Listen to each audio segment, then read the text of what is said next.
से गांव रामपुर में मनोहर अपनी पत्नी शालू के साथ रहता था। मनोहर दिल का बहुत नेक और मेहनती इंसान था, क्या बात है लेकिन भाई। गरीबी ने एनिमेशन उसे देखो भाई, चारों कितना तरफ से मस्त घेर रखा एनिमेशन था। बना रखा है। गांव में खेतीबाड़ी के अलावा काम के कोई और साधन नहीं थे। शालू, आज फिर घर में सिर्फ मुट्ठी भर चावल बचे हैं। जमींदार अरे साहब के यार खेत में बेचारा। काम भी खत्म हो गया है। अब अगले कुछ दिन गुजारा कैसे होगा, यही सोचकर मेरी रातों की नींद उड़ गई है। हिम्मत मत हारिए, भगवान ने मुंह दिया है तो खाने का इंतजाम भी वही करेंगे। पर हाँ, अब हाथ भाई पर हाथ हिम्मत धरे वाली बैठने से काम बीबी नहीं सबको चलेगा। नहीं मिलती है भाई। आपने शहर में ढाबे पर काम किया था, कुछ वैसा ही यहाँ क्यों नहीं शुरू करते? गांव में कौन बाहर का खाना खाएगा शालू? यहाँ तो लोग नमक रोटी खाकर सो जाते हैं। सही बात है भाई। नहीं, गांव अब में कौन समय उतना बदल अच्छा रहा महंगा है। खाना मैंने खाता देखा है। है, पास के कस्बे में लोग चटाखेदार चीजें खाने के शौकीन हैं। अगर आप कुछ अलग बनाएंगे तो लोग जरूर आएंगे। मनोहर कुछ साल पहले शहर की एक मशहूर चाइनीज स्टॉल पर हेल्पर का काम करता था। वहां उसने गोभी मंचूरियन बनाना सीखा था, जो पूरे शहर में मशहूर था कि शायद यही उसकी किस्मत बदल सकता है। शालू, तुमने सही कहा। मुझे गोभी मंचूरियन बनाना आता है। वो डिश जो दिखने में जितनी सुंदर होती है, खाने में उतनी ही चटपटी। अगर मैं गांव के मोड़ पर छोटा सा ठेला लगाऊं तो शायद बात बन जाए। पर उसके लिए हाँ सामान भाई कहाँ यार। से आएगा? भाई घर गोभी, चलाने के सॉस, लिए तो मैदा, काम तो करना ही इन सब के पड़ेगा लिए ना तो यार। थोड़े बहुत पैसे चाहिए होंगे। मेरे पास वो पुरानी साइकिल और कुछ पीतल के बर्तन हैं। उन्हें बेचकर जो पैसे मिलेंगे उससे मैं शुरुआत करूंगा।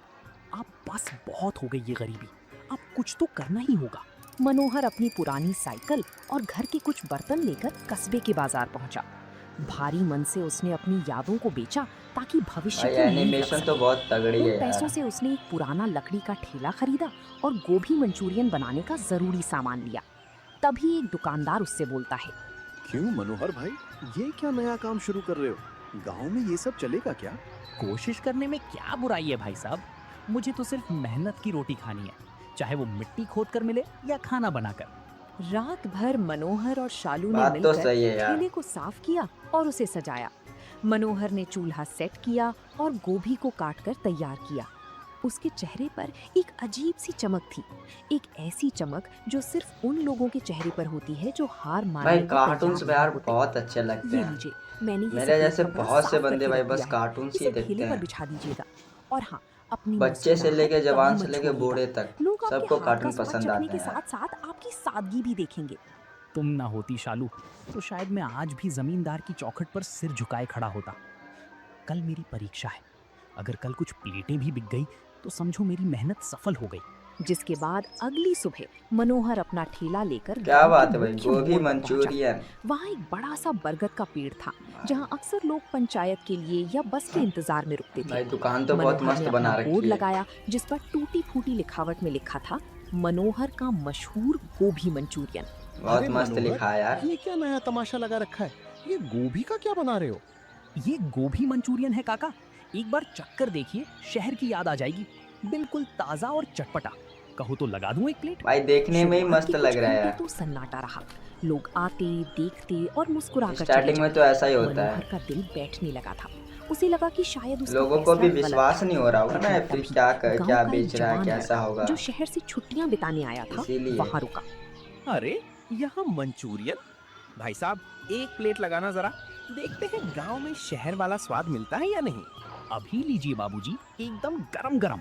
जैसे ही मनोहर ने गरम गरम मंचूरियन की प्लेट उस शहर से आए लड़के को दी, आसपास खड़े लोग बड़े गौर से देखने लगे। मनोहर ने बहुत ही सलीके से पत्तल पर मंचूरियन सजाया और ऊपर से हरी प्याज छिड़की।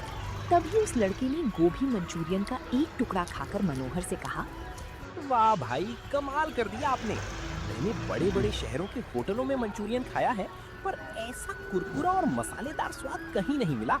गांव की ताजा गोभी का तो जवाब ही नहीं। उस लड़के क्या की बात है ये भाई, बात मेहनत सुनकर रंग ला रही मनोहर है। के चेहरे पर एक बड़ी मुस्कान आ जाती है। धन्यवाद बाबूजी। बस मेहनत है और आप सबका आशीर्वाद। लड़के की तारीफ सुनकर वहां खड़े दूसरे लोगों में भी उत्सुकता जाग गई। एक एक करके लोगों ने मनोहर के हाथ का गोभी मंचूरियन चखना शुरू किया। शाम होते होते क्या बात है मनोहर की भाई। सारी गोभी खत्म हो गई।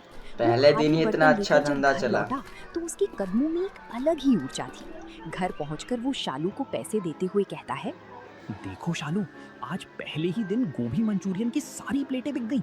लोगों को स्वाद बहुत पसंद आया। मैंने कहा था ना, आपकी मेहनत बेकार नहीं जाएगी। अब हम कल के लिए और ज्यादा सामान ला सकते हैं।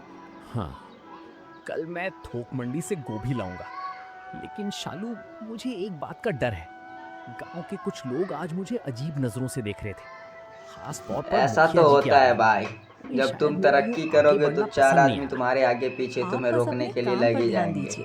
जब तक आप किसी का बुरा नहीं कर रहे, आ भगवान गया आपके कहानी में साथ है। ट्विस्ट, अब देखने गांव में के मजा मुखिया आएगा। ठाकुर वीरेंद्र सिंह को ये बात बिल्कुल रास नहीं आ रही थी कि उनके खेत में मजदूरी करने वाला एक मामूली मनोहर अब खुद का काम कर रहा है और लोग उसकी तारीफ भी कर रहे हैं। उन्हें अपनी सत्ता का डर सताने लगा, जिसके बाद मुखिया ने अपने नौकर गजाधर से कहा, क्यों रे गजाधर, सुना है वो मनोहर अब साहब बन गया? गांव के मोड़ पर कुछ अतरंगी खाना बेच रहा है।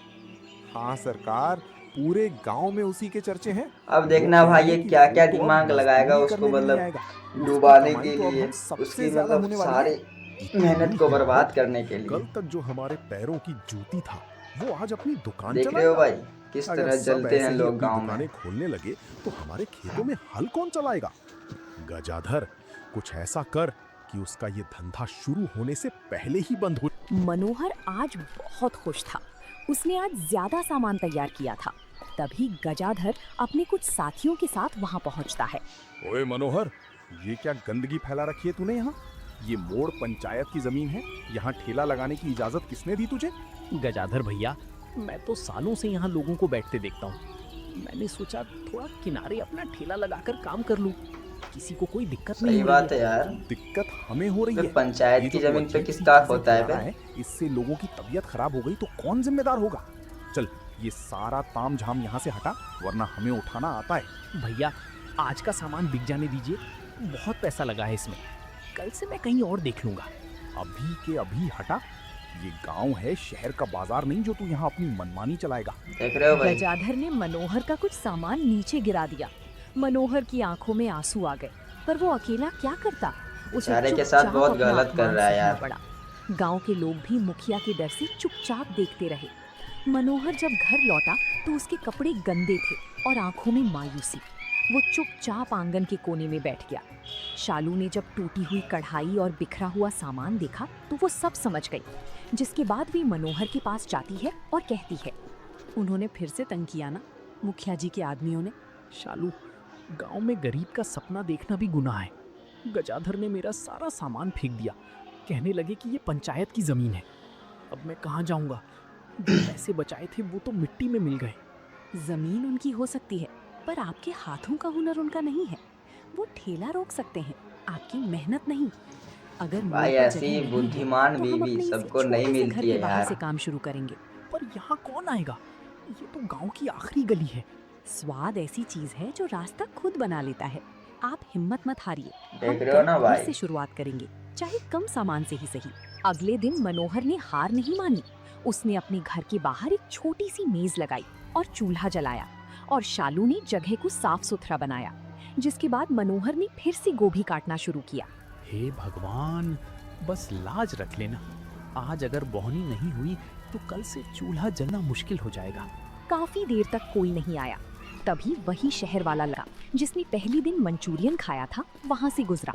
उसने मनोहर को घर के बाहर काम करते देखा तो रुक गया। अरे मनोहर भाई, आप यहाँ? मैं तो आपको मोड़ पर ढूंढ रहा था, वहाँ तो कोई और ही बैठा था। बाबूजी, वहाँ से हटा दिया गया हमें। अब यहीं से छोटा मोटा काम शुरू किया है, पर यहाँ कोई आता नहीं। अरे आप फिक्र मत कीजिए, आज की पहली 2 प्लेटें मेरे लिए लगाइए। और सुनिए, मैं अपने दोस्तों को भी यहीं बुलाता हूँ। स्वाद के लिए तो लोग 7 समंदर पार चले जाते हैं, ये तो फिर भी आपकी बात गली तो है। बिल्कुल सही कह रहा है उस भाई। लड़के ने फोन करके अपने 4-5 दोस्तों को बुला लिया। धीरे धीरे मंचूरियन की खुशबू पूरी गली में फैल गई। जो लोग मोड़ पर मनोहर को नहीं पा रहे थे, उन्हें जब पता चला कि वो अपने घर पर बना रहा है तो लोग वहाँ खिंचे चले आए। भाई मनोहर, 2 प्लेट यहाँ भी देखा दे। भाई, वो स्वाद गजाधर बहुत तो बड़ी बेकार चीज है में यार। तुम्हें परेशान कर रहा था।